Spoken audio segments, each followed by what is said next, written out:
يا أيها الذين آمنوا كونوا قوامين بالقسط شهداء لله ولو على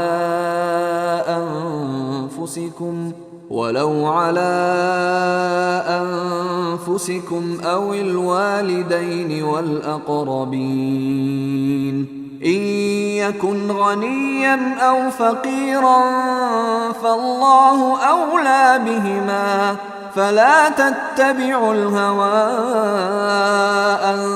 تعدلوا وإن تلووا أو تعرضوا فإن الله كان بما تعملون خبيرا হে ঈমানদারগণ, তোমরা ন্যায়ের উপর প্রতিষ্ঠিত থাকো, আল্লাহর ওয়াস্তে ন্যায়সঙ্গত সাক্ষ্য দান করো। তাতে তোমাদের নিজের বা পিতা মাতার অথবা নিকটবর্তী আত্মীয় স্বজনের যদি ক্ষতি হয়, তবুও কেউ যদি ধনী কিংবা দরিদ্র হয়, তবে আল্লাহ তাদের শুভাকাঙ্ক্ষী তোমাদের চাইতে বেশি। অতএব তোমরা বিচার করতে গিয়ে রিপুর কামনা বাসনার অনুসরণ করো না। আর যদি তোমরা ঘুরিয়ে পেঁচিয়ে কথা বলো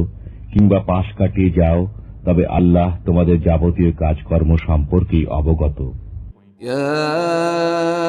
أيها الذين آمنوا بالله ورسوله والكتاب الذي نزل على رسوله والكتاب الذي أنزل من قبل ومن يكفر بالله وملائكته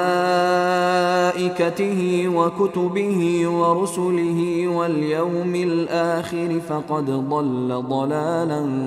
بعيدا হে ঈমানদারগণ, আল্লাহর উপর পরিপূর্ণ বিশ্বাস স্থাপন করো এবং বিশ্বাস স্থাপন করো তার রসুল ও তার কিতাবের উপর, যা তিনি নাজিল করেছেন স্বীয় রসুলের উপর, এবং সে সমস্ত কিতাবের উপর যেগুলো নাজিল করা হয়েছিল ইতিপূর্বে, যে আল্লাহর উপর, তার ফেরেশতাদের উপর, তার কিতাবসমূহের উপর এবং রসুলগণের উপর ও কিয়ামতের দিনের উপর বিশ্বাস করবে না, সে প্রথভ্রষ্ট হয়ে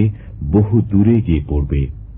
ইন্নাল্লাযীনা আমানু সুম্মা কাফারু সুম্মা আমানু সুম্মা কাফারু সুম্মা ইজদাদু কুফরান লাম ইয়াকুনিল্লাহু লিয়াগফিরা লাহুম ওয়ালা লিয়াহদিয়াহুম সাবিলা। যারা একবার মুসলমান হয়ে পড়ে পুনরায় কাফির হয়ে গেছে, আবার মুসলমান হয়েছে এবং আবারও কাফির হয়েছে এবং কুফরিতেই উন্নতি লাভ করেছেন, আল্লাহ তাদেরকে না কখনো ক্ষমা করবেন না পথ দেখাবেন।